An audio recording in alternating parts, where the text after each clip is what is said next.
하와이 하면 떠오르는 이미지가 있죠. 푸른 바다 위에 떠 있는 여러 섬들, 그리고 그 섬들 사이를 배를 타고 자유롭게 오가는 모습들 말이에요. 하지만 현실은 전혀 다릅니다. 하와이에서는 배를 타고 섬과 섬 사이를 이동할 수 없어요. 사방이 바다로 둘러싸인 하와이에서 정작 배로는 섬 사이를 갈 수 없다는 이 아이러니한 상황. 도대체 왜 이런 일이 벌어진 걸까요? 미국의 50개 주 중에서 하와이는 가장 독특한 주라고 할 수 있습니다. 북미 대륙 밖에 위치한 유일한 주이기도 하고 1959년 8월에 연방에 가입한 가장 최근에 만들어진 주이기도 하죠. 민족적으로도 가장 다양한 주이면서 아시아계 미국인이 단일 최대 민족 집단을 이루는 유일한 주이기도 합니다. 미국에서 생활비가 가장 비싼 주이기도 하고 가장 특별한 점은 완전히 섬들로만 이루어진 군도로 구성된 유일한 주라는 것입니다. 이런 특성 때문에 하와이의 교통 시스템은 다른 주들과는 완전히 다르게 작동하고 있어요. 인구가 여러 섬에 나누어져 있기 때문입니다. 하와이 군도는 총 137개의 섬으로 이루어져 있는데 실제로 상당한 인구가 사는 섬은 4개 정도예요. 오아후는 가장 인구가 많은 섬으로 호놀룰루와 펄하버가 있는 곳입니다. 약 100만 명이 살고 있는데 이는 하와이주 전체 인구의 3분의 2 정도를 차지해요. 빅 아일랜드에는 약 20만 명, 마우이에는 약 16만 4천 명, 카우아이에는 약 7만 3명이 살고 있어서 이 4섬이 주요한 인구 밀집 지역을 형성하고 있습니다. 몰로카이와 라나이에는 훨씬 적은 수의 사람들이 살고 있고 나머지 섬들은 거의 무인도이거나 인구가 거의 없는 상태죠. 이 섬들 사이의 거리도 생각보다 상당합니다. 오아후와 카우아이 사이는 약 100마일이고 오아후에서 빅아일랜드까지는 150마일 정도 되거든요. 이는 뉴욕시와 볼티모어 사이의 거리와 비슷한 수준이에요.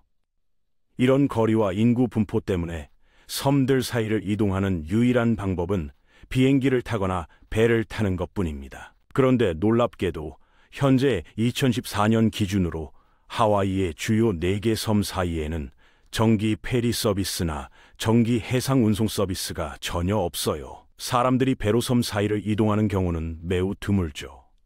실제로 하와이에서 운영되는 유일한 정기 페리 서비스는 상대적으로 가까운 마우이와 라나이 사이를 오가는 것뿐입니다. 따라서 하와이 군도의 다른 섬들 사이를 이동하려면 사실상 비행기를 타는 것이 유일한 현실적인 선택이에요. 그래서 하와이의 주요 섬들 사이의 이동은 거의 모든 것이 하와이안 항공과 같은 항공사들이 운영하는 아주 짧은 단거리 항공편들에 의존하고 있습니다. 이런 상황은 처음에는 상당히 이상해 보입니다.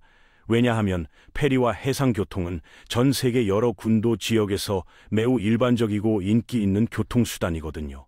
하와이보다 훨씬 작은 인구를 가진 지역에서도 말이에요. 캐나다의 뉴펀들랜드 섬은 인구가 약 47천 명밖에 안 되는데 이는 하와이 오아후 인구의 절반도 안 되는 수준이에요.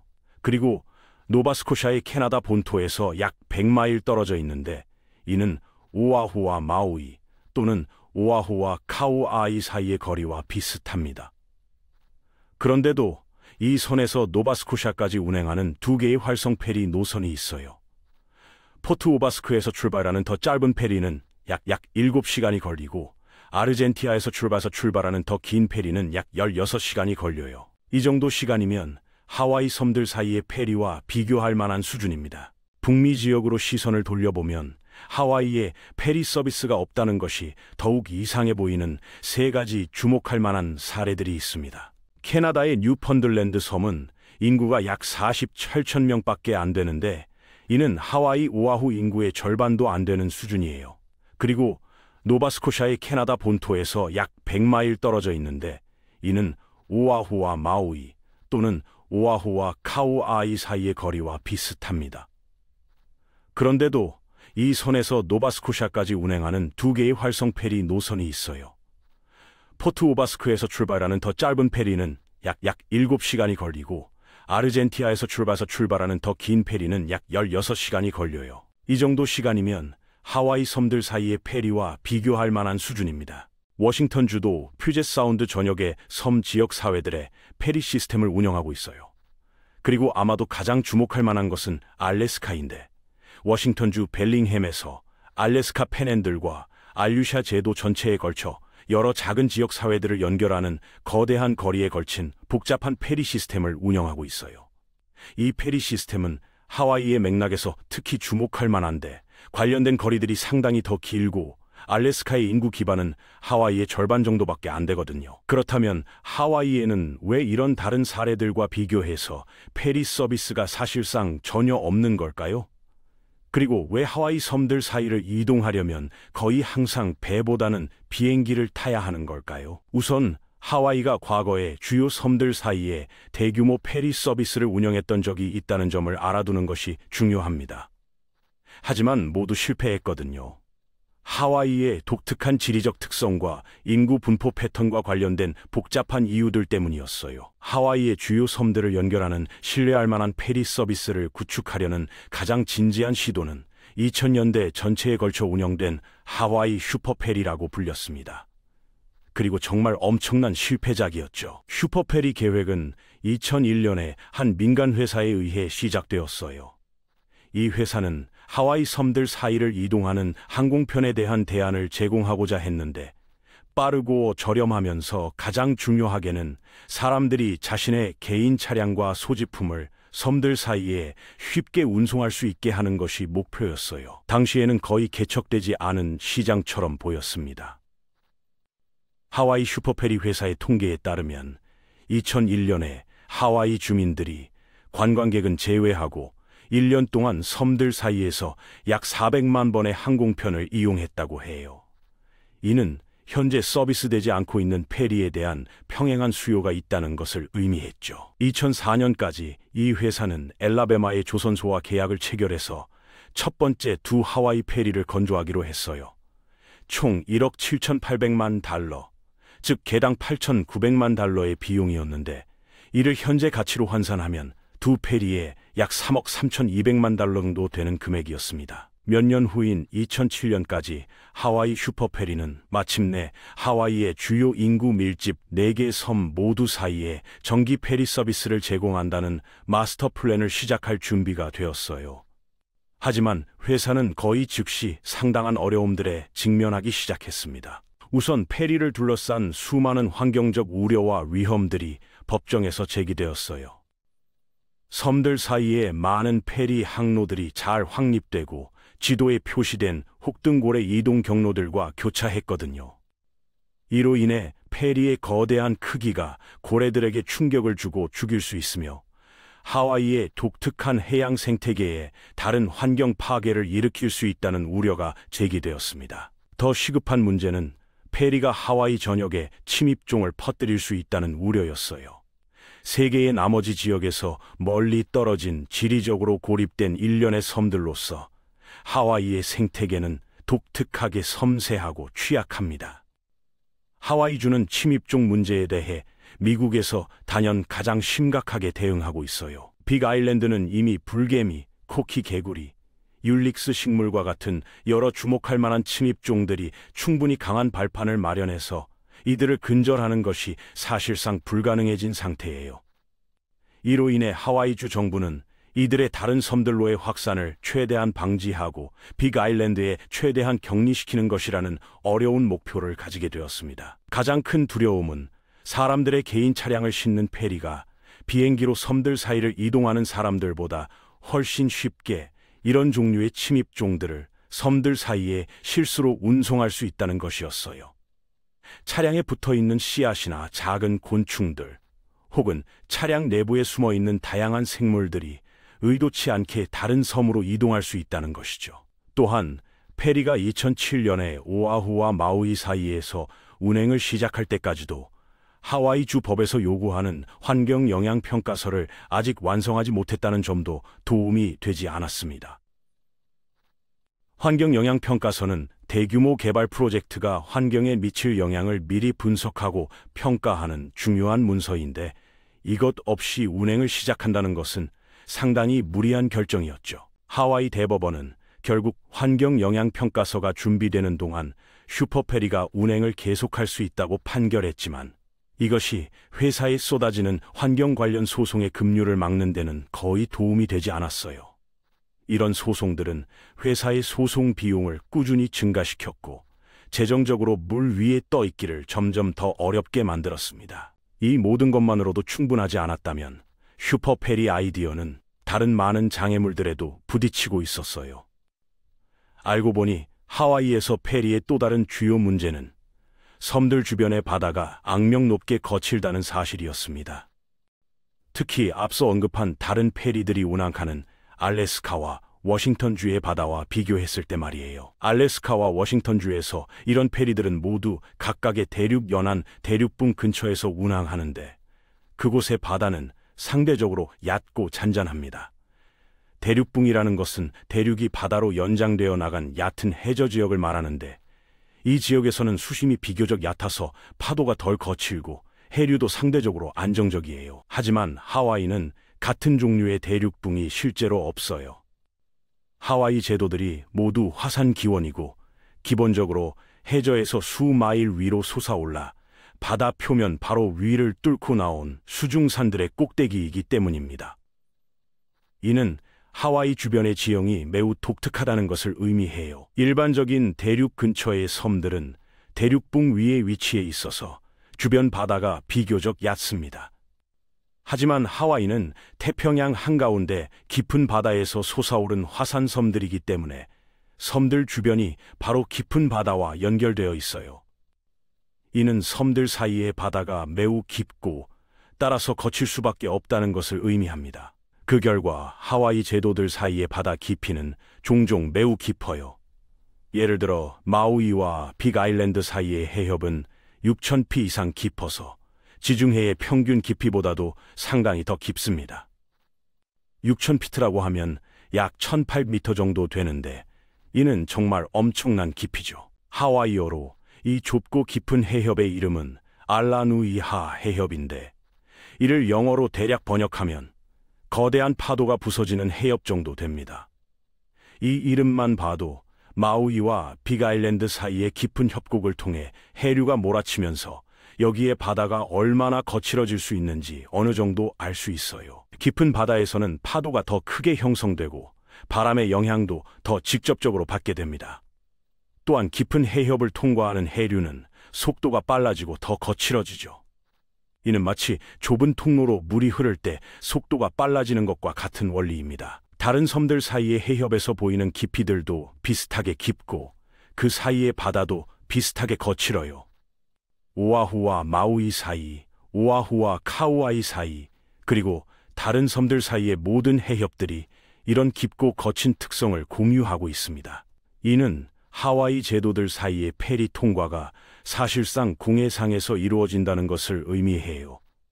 공해상이라는 것은 연안에서 멀리 떨어진 깊은 바다를 의미하는데 이런 곳에서 운항하는 선박들은 특별한 요구사항들을 충족해야 합니다. 이는 통과에 관련된 페리들이 해양 등급이어야 한다는 것을 의미해요. 해양 등급이라는 것은 거친 바다 조건에서도 안전하게 운항할 수 있도록 설계되고 건조된 선박을 말합니다. 이런 선박들은 알래스카나 워싱턴주에서 볼 수 있는 것보다 더 크고 더 견고하며 더 비싼 선박들이어야 하죠. 연안 페리와 해양 페리의 차이는 상당합니다.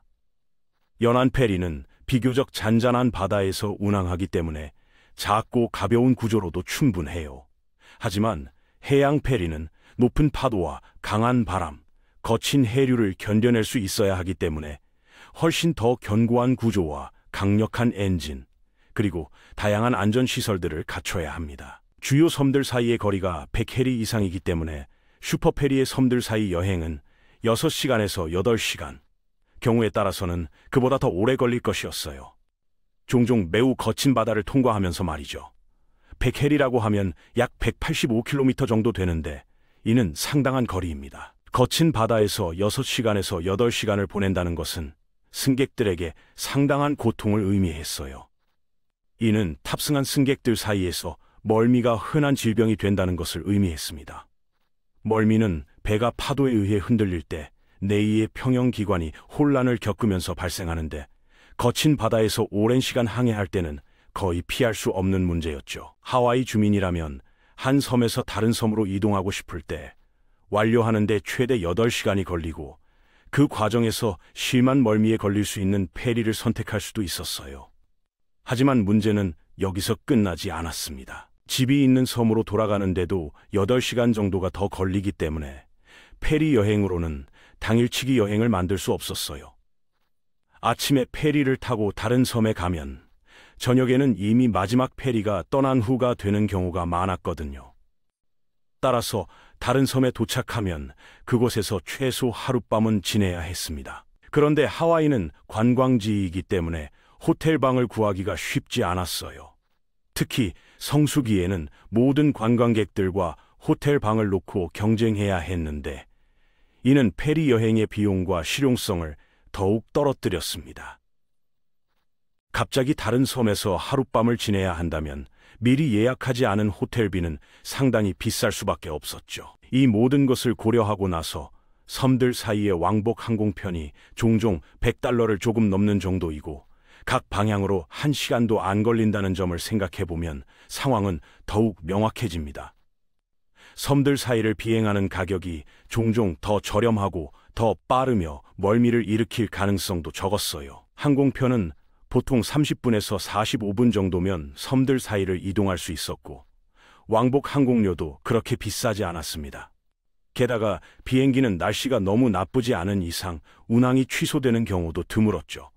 반면 페리는 바다가 거칠면 운항 자체가 위험해질 수 있어서 취소되는 경우가 훨씬 많았어요. 대부분의 사람들에게는 페리 대신 섬들 사이를 비행하는 것이 여전히 더 명백한 선택이었던 거죠. 시간도 절약되고 비용도 비슷하거나 더 저렴하며 무엇보다 편안했으니까요. 또한 하와이 제도의 주민들이 실제로 섬들 사이를 그렇게 자주 통근할 큰 억눌린 수요가 없다는 점도 있었어요. 이는 하와이의 독특한 지역 특성과 관련이 있습니다. 섬들의 경제적이고 인구적인 중심지인 오아후는 콘서트와 같은 주의 주요 행사들과 주위 좋은 병원들과 의료 서비스 대부분이 있는 곳이에요. 하와이 대학교의 주요 캠퍼스도 오아후에 있고 주요 쇼핑센터와 문화시설들도 대부분 오아후에 집중되어 있습니다. 이는 대부분의 경우 다른 주요 섬들의 주민들이 보통 특별한 행사나 의료 서비스를 위해 기껏해야 1년에 몇 번 정도만 오아후에 들어간다는 것을 의미해요. 예를 들어 빅 아일랜드에 사는 사람이 오아후로 가는 경우는 큰 병원에서 치료를 받아야 하거나 특별한 콘서트나 행사에 참석하거나 혹은 중요한 쇼핑을 해야 할 때 정도였죠. 그리고 그런 목적들을 위해서는 페리보다는 비행기를 탈 가능성이 더 높았어요. 의료 응급 상황이라면 8시간짜리 페리보다는 1시간짜리 항공편이 훨씬 합리적이었고 콘서트나 행사를 위해서도 마찬가지였습니다. 일상적인 통근 수요도 거의 없었어요. 한 섬에 살면서 다른 섬에서 일하는 사람들은 매우 드물었거든요.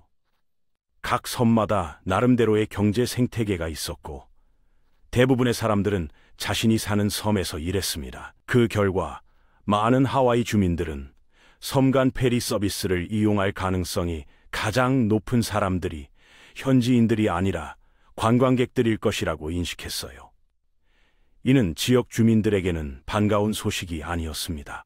관광객들이 오아후에서 렌터카를 가져와서 덜 개발된 주요 섬들의 더 제한적인 인프라와 도로들을 막히게 할 것이라는 우려가 있었어요. 예를 들어 마우이나 빅 아일랜드의 도로들은 오아후만큼 넓지도 않고 많지도 않은데 갑자기 차량을 가져온 관광객들이 대량으로 몰려온다면 교통체증이 심각해질 것이라는 걱정이었죠. 또한 주차 공간도 문제였어요. 인기 있는 관광 명소들 주변의 주차 공간은 이미 부족한 상황이었는데 자신의 차를 가져온 관광객들이 더 많아진다면 현지 주민들이 주차할 곳을 찾기가 더욱 어려워질 것이라는 우려가 있었습니다. 이로 인해 카우아이, 마우이, 빅 아일랜드의 주민들 많은 수가 페리 서비스가 자신들 섬의 과도한 관광에 더욱 기여할 것을 두려워하게 되었고 전체 개념에 대한 많은 반대로 이어졌어요. 이미 관광객들로 인한 문제들을 경험하고 있던 지역 주민들에게는 더 많은 관광객이 더 쉽게 올 수 있게 하는 페리 서비스가 달갑지 않았던 거죠. 하와이의 많은 지역 주민들은 관광업이 경제에 중요하다는 것을 인정하면서도 동시에 과도한 관광으로 인한 부작용들을 걱정하고 있었어요. 집값 상승, 교통체증, 환경 파괴, 그리고 지역 문화의 상업화 등이 주요 우려사항들이었습니다. 페리 서비스는 이런 문제들을 더욱 악화시킬 수 있다고 여겨졌어요. 특히 관광객들이 자신의 차를 가져올 수 있게 되면 그들이 더 먼 곳까지 더 오랫동안 머물 수 있게 되어 지역에 미치는 영향이 더 클 것이라는 예상이었죠. 결국 하와이 슈퍼페리는 원래 하와이의 주요 4개 섬 모두 사이에 정기적이고 신뢰할 만한 페리 서비스를 구축할 계획이었지만 이 모든 복합적인 어려움들 때문에 오아후와 마우이 사이에만 서비스를 구축할 수 있었어요. 그나마도 온갖 문제들에 시달리면서 말이죠. 이런 모든 문제들과 함께 슈퍼페리의 섬간 시장 점유율을 잃을 것을 우려했을 하와이안 항공과 렌터카 회사들의 잠재적인 로비 활동까지 더해져서 전체 프로젝트는 몇 년도 버티지 못했습니다. 하와이안 항공은 섬간 항공편으로 상당한 수익을 올리고 있었는데 페리 서비스가 성공한다면 이 수익의 상당 부분을 잃을 수 있었어요. 또한 렌터카 회사들도 각 섬에서 별도로 차량을 대여해주고 있었는데 관광객들이 자신의 차나 한 섬에서 빌린 차를 다른 섬으로 가져갈 수 있게 된다면 렌터카 수요가 줄어들 수 있었죠. 이런 기업들이 페리 서비스에 반대하는 로비 활동을 벌였을 가능성이 높습니다. 물론 이들이 공개적으로 인정한 것은 아니지만 자신들의 사업에 직접적인 타격을 줄 수 있는 경쟁업체의 등장을 막으려고 하는 것은 자연스러운 일이었죠. 전체 프로젝트는 결국 몇 년도 버티지 못했어요. 2009년, 2007년에 서비스를 시작한 지 2년도 안 되어서 하와이 대법원은 완전한 환경 영향 평가서가 아직 완성되지 않은 상태에서 슈퍼페리가 계속 운항할 수 있도록 이전에 허가한 것이 위헌이었다고 판결했습니다. 그리고 페리 서비스는 즉시 중단되었어요. 이 판결은 환경보호단체들과 지역 주민들이 제기한 소송의 결과였습니다. 그들은 환경 영향 평가 없이 페리 서비스를 운영하는 것이 하와이 주 법에 위반된다고 주장했고 결국 법원이 이를 받아들인 것이죠. 그 시점까지 슈퍼페리는 법원이 운항을 허용한 11개월 동안 서비스했던 섬들 사이에서 약 25만 명의 승객만을 수송했을 뿐이었어요. 이는 페리의 손익분기점 비용보다 훨씬 낮았고 항공사들로 섬들 사이를 비행하는 승객 수보다도 훨씬 낮았습니다. 25만 명이라는 숫자가 적지 않게 들릴 수도 있지만 11개월이라는 기간을 고려하면 월 평균 약 2만 3천 명 정도였어요. 이는 페리를 운영하는 데 드는 막대한 비용을 충당하기에는 턱없이 부족한 수준이었습니다. 참고로 호놀룰루와 마우이 섬에서 가장 큰 도시인 카훌루이 사이의 항공 운송업체들은 매일 각 방향으로 약 4,890개의 좌석을 운항하고 있어요. 이를 월간으로 계산하면 약 30만 명 정도의 승객을 수송할 수 있는 용량이었죠. 반면 페리는 11개월 동안 25만 명밖에 수송하지 못했으니 항공편과 비교해서 얼마나 적은 수준이었는지 알 수 있습니다. 하와이주 정부가 실시한 2017년 페리 타당성 연구에서는 낙관적인 시나리오에서도 페리가 같은 노선에서 같은 수의 좌석 중 11편인만을 수송할 수 있을 것이라고 결론지었어요. 이는 페리가 구조적으로 항공편과 경쟁하기 어렵다는 것을 보여주는 수치였습니다.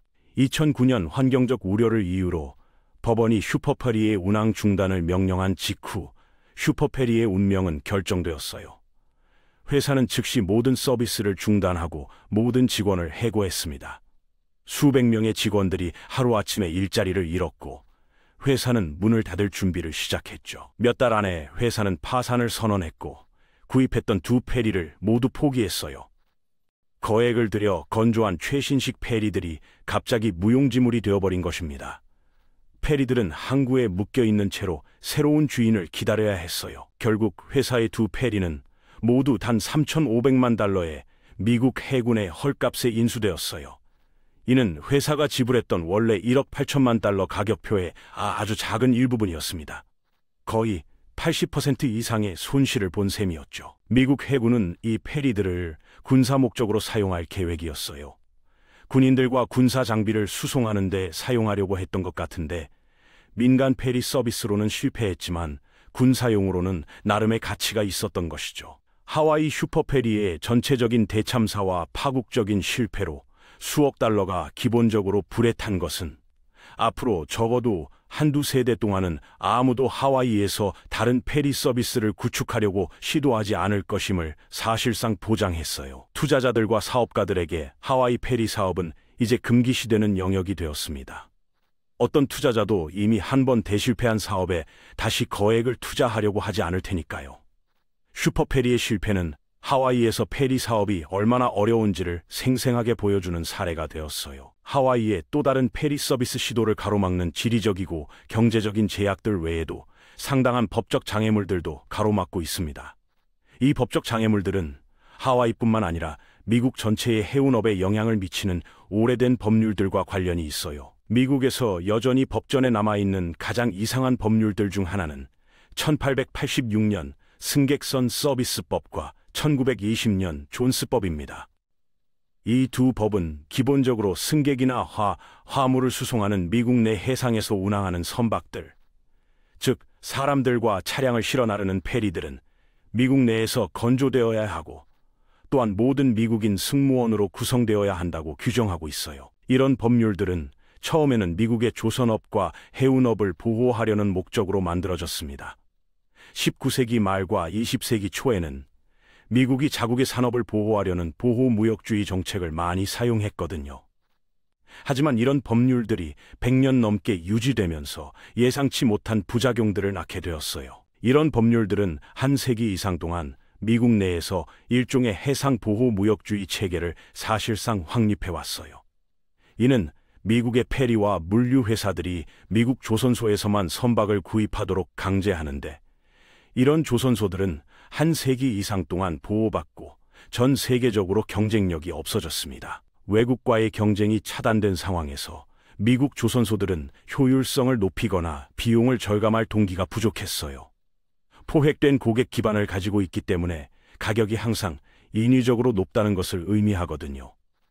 고객들이 다른 선택권이 없으니까 비싸게 팔아도 살 수밖에 없었던 것이죠. 하와이 슈퍼페리는 2004년에 엘라베마 조선소에서 개당 8,900만 달러, 즉 2024년 달러로 개당 1억 6,600만 달러에 페리를 구입했어요. 이는 당시로서도 상당히 비싼 가격이었습니다. 그런데 2019년에 그 페리들을 건조한 같은 회사가 승객과 차량 수용 능력이 2배인 훨씬 더 큰 다른 페리를 미국이 아닌 조선소 중 하나에서 인플레이션 조정 2024년 달러로 단 1억 1,600만 달러에 건조한다고 발표했어요. 2배의 수용 능력을 가진 페리에 수천만 달러나 적은 비용이었던 거죠. 이는 정말 놀라운 차이입니다. 같은 회사가 같은 기술로 만드는 배인데 미국에서 만들면 작은 배가 1억 6,600만 달러, 외국에서 만들면 2배 큰 배가 1억 1,600만 달러인 것이에요. 5천만 달러나 차이가 나는 겁니다. 이는 미국 어디에서든 특히 하와이에서 페리 서비스를 구축하는 것이 다른 국가들보다 법적으로 그리고 인위적으로 더 비싸다는 것을 의미해요.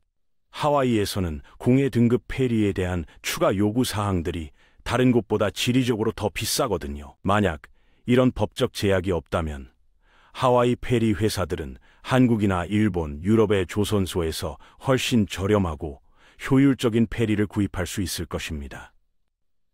이런 조선소들은 전 세계 시장에서 경쟁하고 있기 때문에 기술도 더 발전했고 가격도 더 경쟁력이 있어요. 하지만 현재 법률 하에서는 이런 선택이 불가능합니다. 하와이에서 페리 서비스를 하려면 반드시 미국에서 만든 배를 사용해야 하고 모든 승무원도 미국 시민이어야 해요. 이는 운영 비용도 높이는 요인이 됩니다. 앞서 언급한 하와이주 정부가 의뢰한 2017년 페리 타당성 연구는 궁극적으로 하와이에서 페리 서비스를 구축하는 것이 오늘날에도 여전히 기술적으로 가능하지만 다양한 이유들로 인해 경제적으로 실현 가능하지 않다고 결론지었어요. 이 연구는 하와이주 정부가 실제로 페리 서비스의 가능성을 진지하게 검토했다는 것을 보여줍니다. 슈퍼페리의 실패 이후에도 여전히 페리에 대한 관심이 있었고 정부 차원에서 객관적이고 과학적인 분석을 시도했던 것이죠. 그 연구의 일부로 설문조사를 받은 하와이 주민들은 현재 기술이나 경제적 현실과 실제로 맞지 않는 페리 서비스에 대한 기대를 보여주었어요. 이는 일반 대중의 인식과 실제 현실 사이에 상당한 간격이 있다는 것을 의미했습니다. 그들은 일반적으로 오아후 섬의 호놀룰루와 빅 아일랜드의 힐로 사이의 페리 서비스가 비행과 경쟁력을 갖기 위해서는 완주하는데 3시간 이하가 걸려야 한다고 기대했어요. 이는 상당히 합리적인 기대처럼 보입니다.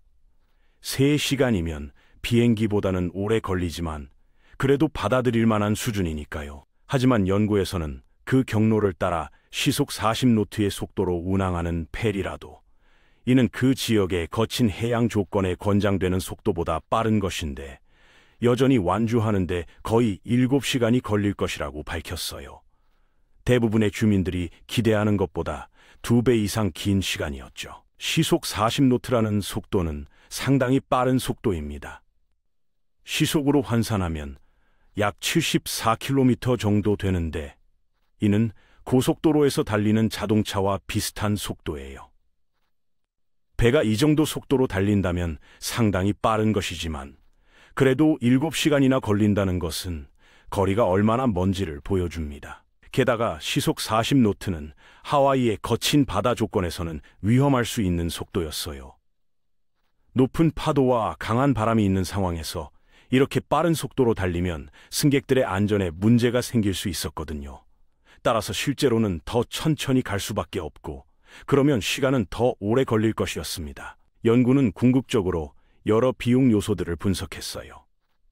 하와이의 항구들을 승객 페리 터미널을 수용할 수 있도록 업그레이드하는 데 필요한 비용, 침입종의 확산을 방지하기 위해 섬들 사이에 농업 검사를 구축하는 데 필요한 비용, 그리고 페리 자체를 구입하고 수년간 운영 비용을 유지하는 데 필요한 비용들을 모두 계산해 봤죠. 기존 항구들은 화물선이나 크루즈선을 위한 시설들이었기 때문에 페리 승객들을 위한 별도의 터미널과 주차장 그리고 차량 탑승 시설들을 새로 만들어야 했어요.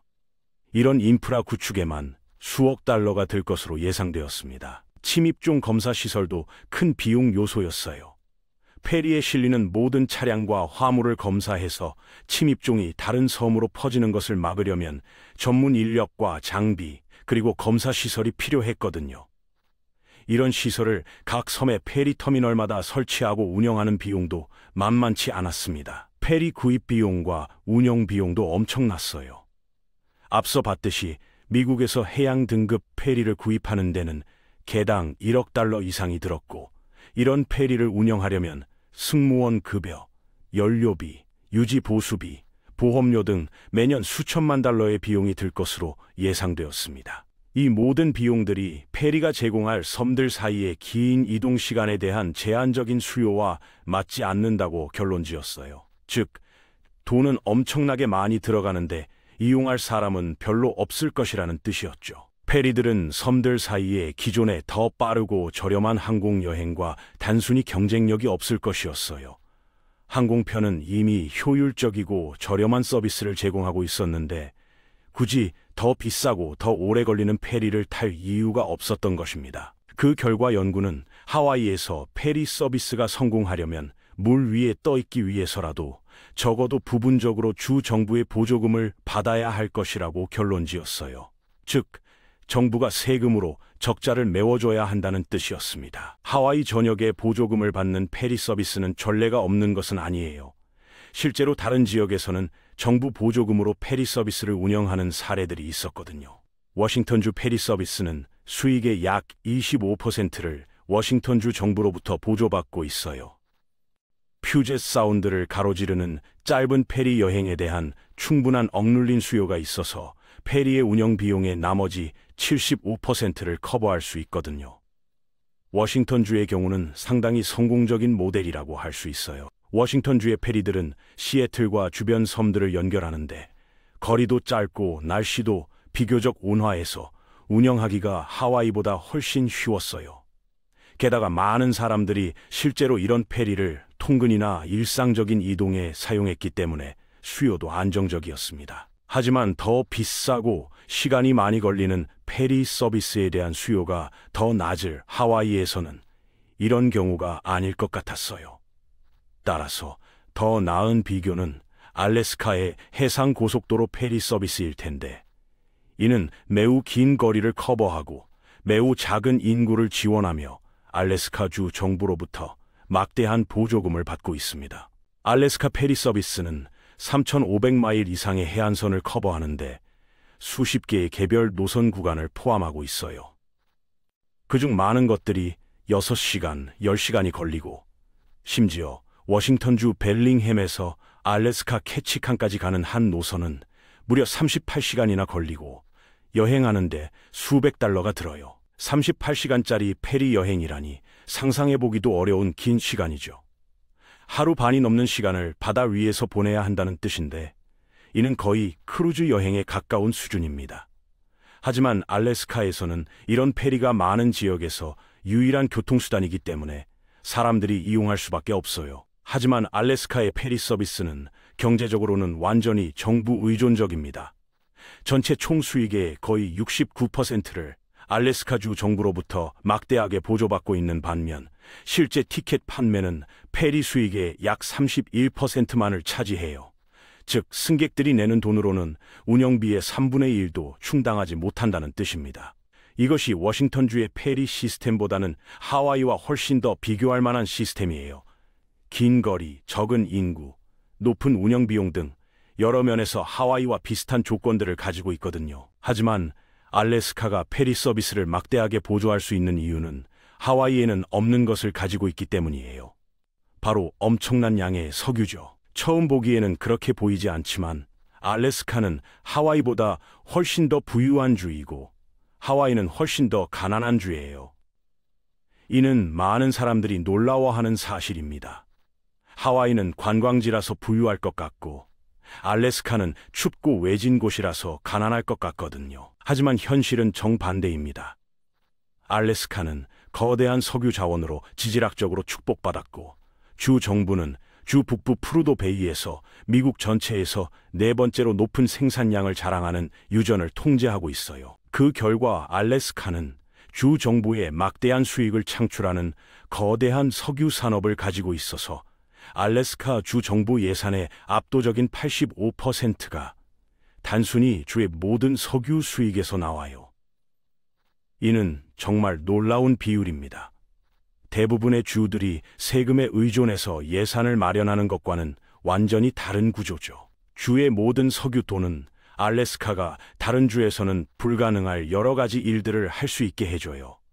예를 들어 주의 다른 방법으로는 수익성이 없는 페리 교통 시스템을 주민들을 더 잘 돕기 위해 막대하게 보조하는 것이나, 알래스카의 모든 주민들에게 단순히 존재한다는 이유만으로 연평균 약 22,000달러를 지급하는 석유 기금을 설립하는 것 같은 다른 흥미로운 일들 말이에요. 이 22,000달러라는 금액은 현재 미국 어디에서나 볼 수 있는 유일한 형태의 기본소득이에요. 알래스카에 살기만 하면 나이나 직업에 상관없이 매년 이 돈을 받을 수 있어요. 이는 석유 수익을 주민들과 공유하는 독특한 시스템인데, 다른 주에서는 상상하기 어려운 일이죠. 게다가 알래스카는 소득세도 없고 미국 50개 주 중 시민들에게 부과되는 전체적인 세금 부담이 가장 낮아요.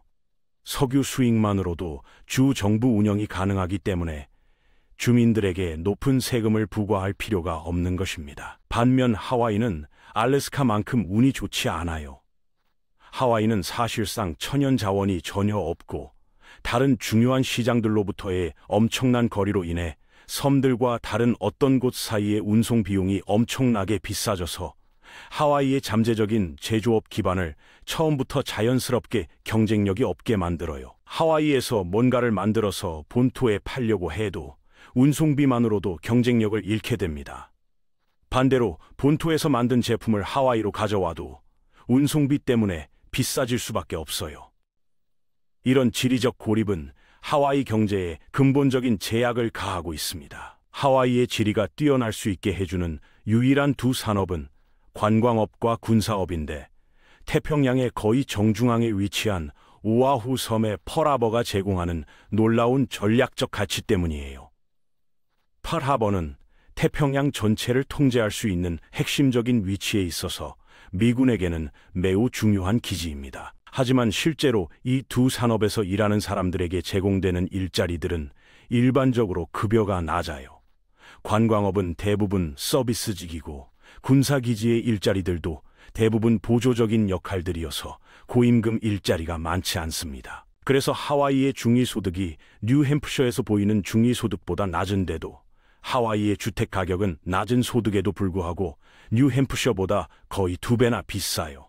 이는 하와이 주민들에게는 정말 고통스러운 현실입니다. 소득은 적은데 생활비는 비싸다는 것은 실질적인 삶의 질이 매우 떨어진다는 것을 의미해요. 특히 주택비가 소득에 비해 과도하게 높다는 것은 많은 하와이 주민들이 주거 문제로 어려움을 겪고 있다는 것을 보여줍니다. 하와이는 이미 부유하고 현지인들보다 더 많은 구매력을 가진 사람들이 이주해 오는 사람들에게는 환상적인 주의예요. 본토에서 높은 소득을 올리던 사람들이나 은퇴자들, 투자자들에게는 하와이의 생활비가 그리 부담스럽지 않을 수 있어요. 하지만 돈 없이 하와이에서 자란 사람들에게는 섬에서 기회를 찾는 것이 매우 어려워요. 좋은 일자리는 제한적이고, 집값은 계속 오르고, 생활비는 비싸니까 젊은 사람들이 꿈을 펼치기가 어려운 환경입니다. 그래서 그들 중 많은 수가 본토로 떠나는 거고, 이것이 또한 하와이의 전체적인 세금 부담이 이미 미국 전체에서 가장 높은 수준 중 하나인 이유이기도 해요.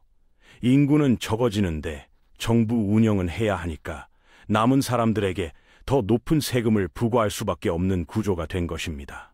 관광업과 군사업 외에는 천연 자원이나 산업이 없고, 군사업은 실제로는 오아후 섬에만 관심이 있고 다른 섬들에는 관심이 없다는 상황에서 하와이주 정부는 알래스카처럼 천연 자원 수익보다는 주로 세금을 통해 자금을 조달해야 해요. 이는 하와이와 알래스카의 근본적인 차이점입니다. 알래스카는 석유 수익으로 정부가 운영되지만 하와이는 주민들의 세금으로 정부가 운영되어야 해요. 이런 구조적 차이가 페리 서비스에도 결정적인 영향을 미치게 됩니다. 따라서 하와이주 정부가 알래스카가 하는 것과 같은 방식으로 잠재적으로 수익성이 없는 페리 서비스를 막대하게 보조하기 시작하려면, 그렇게 할 수 있는 유일한 방법은 주의 세금을 이미 있는 것보다 더 높게 증가시키는 것일 거예요. 하지만 이는 이미 미국 전체에서 최악인 주의 생활비 위기를 지금보다 더 악화시킬 것이에요. 세금이 오르면 기업들의 운영 비용도 오르고, 결국 이는 상품과 서비스 가격 상승으로 이어져 주민들의 부담이 더욱 커질 것입니다. 게다가 높은 세금은 젊은 인재들과 기업들을 더욱 빠르게 본토로 내몰 수 있어요.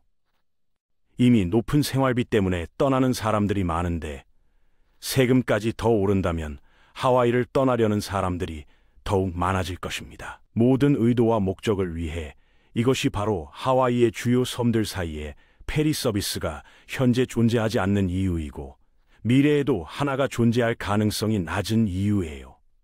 여러 복합적인 요인들이 모두 페리 서비스에 불리하게 작용하고 있는 것입니다. 페리 선박 기술과 법적 개혁이 현재보다 훨씬 더 빠르고 훨씬 더 낮은 비용으로 두 지점 사이에 승객을 실어 나를 수 있을 만큼 발전할 때까지는 상황이 바뀌기 어려울 것 같아요.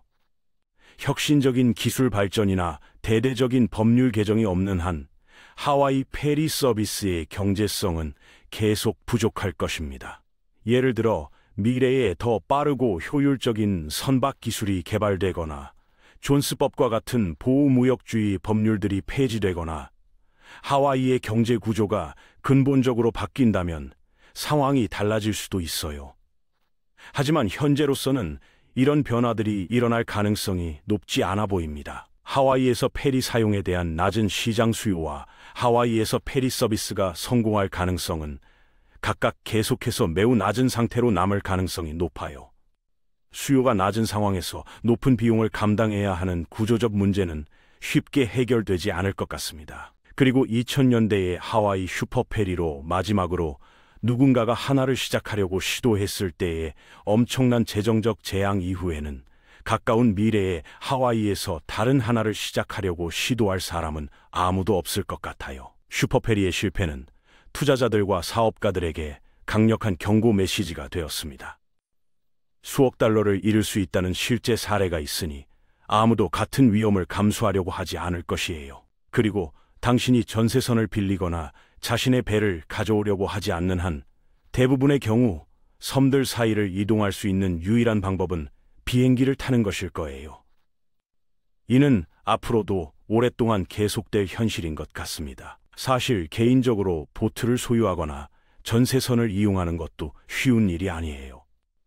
하와이의 거친 바다 조건 때문에 일반적인 레저용 보트로는 섬 사이를 안전하게 이동하기 어렵고 전세선을 이용하려면 상당한 비용을 지불해야 합니다. 결국 하와이에서 섬과 섬 사이를 이동하는 가장 현실적이고 안전한 방법은 항공편을 이용하는 것이에요.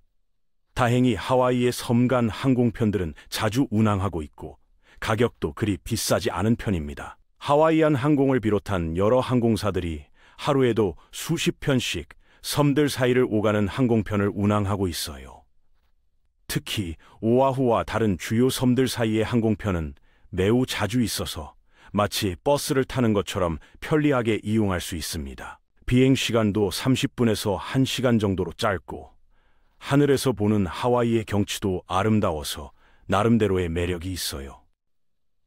어쩌면 페리보다 항공편이 하와이의 특성에 더 잘 맞는 교통수단인지도 모르겠습니다. 그래도 많은 사람들이 하와이에서 배를 타고 섬 사이를 여행하는 낭만적인 꿈을 품고 있는 것은 사실이에요. 푸른 바다 위를 배를 타고 이동하면서 바람을 맞고 파도 소리를 들으며 돌고래나 고래를 볼 수도 있는 그런 여행 말이죠. 하지만 현실은 그런 꿈과는 거리가 멀어요. 실제로 하와이의 바다는 생각보다 거칠고 멀미는 심하며 시간은 오래 걸리고 비용도 만만치 않을 것입니다. 게다가 환경에 미치는 영향과 침입종 확산 위험 등을 고려하면 페리 서비스가 반드시 좋은 것만은 아닐 수도 있어요. 어쩌면 하와이가 페리 서비스 없이 항공편에 의존하는 현재의 시스템이 실제로는 더 효율적이고 환경 친화적인 해결책일지도 모릅니다. 항공편은 빠르고 안전하며 상대적으로 환경에 미치는 영향도 적을 수 있어요. 물론 미래에는 기술 발전으로 인해 상황이 바뀔 수도 있어요. 더 빠르고 효율적이며 환경 친화적인 선박 기술이 개발되거나 자율 운항 시스템이 도입되어 운영 비용이 크게 절감될 수도 있겠죠. 또는 전기나 수소 같은 친환경 연료를 사용하는 페리가 개발되어 환경 문제를 해결할 수도 있고 새로운 선체 설계나 추진 시스템으로 거친 바다에서도 승객들이 편안하게 여행할 수 있게 될지도 모릅니다. 하지만 이런 기술적 혁신들이 실현되고 상용화되기까지는 상당한 시간이 걸릴 것 같아요. 그리고 설령 기술적 문제들이 해결된다고 해도 여전히 경제적 타당성과 법적 제약들은 남아있을 것입니다. 결국 하와이에서 배를 타고 섬 사이를 여행할 수 없는 이유는 단순히 하나의 원인 때문이 아니라 지리적, 환경적, 경제적, 법적, 사회적 요인들이 복합적으로 작용한 결과라고 할 수 있어요. 이 모든 요인들이 동시에 페리 서비스에 불리하게 작용하고 있어서 페리 서비스가 성공하기 매우 어려운 환경이 조성된 것입니다. 하와이의 독특한 지리적 조건, 즉 깊고 거친 바다와 먼 거리는 페리 운항을 어렵고 비싸게 만들어요. 환경적 우려, 특히 고래 보호와 침입종 확산 방지는 페리 서비스에 대한 사회적 반대를 불러일으켰습니다. 경제적으로는 높은 건조 비용과 운영 비용, 그리고 낮은 수요가 페리 서비스의 수익성을 크게 떨어뜨렸어요. 법적으로는 존스법과 같은 보호무역주의 법률들이 비용을 더욱 높였고요. 사회적으로는 지역 주민들의 과도한 관광에 대한 우려와 항공사들의 기득권 보호 노력들이 페리 서비스에 대한 저항을 만들어냈습니다. 이 모든 요인들이 하나로 합쳐져서 하와이 슈퍼페리라는 야심찬 프로젝트를 실패로 이끌었고, 그 실패는 다시 미래의 페리 서비스 시도를 막는 강력한 장벽이 되었어요. 그래서 지금도 하와이에서는 배를 타고 섬 사이를 여행할 수 없고 앞으로도 상당한 기간 동안은 이런 상황이 계속될 것 같습니다. 하와이를 여행하시는 분들은 이런 현실을 받아들이고 대신 편리하고 빠른 항공편을 이용해서 섬들 사이를 이동하시는 것이 현명할 것 같아요. 어쩌면 이것도 하와이의 독특한 매력 중 하나일 수도 있어요. 다른 곳에서는 경험할 수 없는 독특한 교통 시스템을 가진 곳이니까요.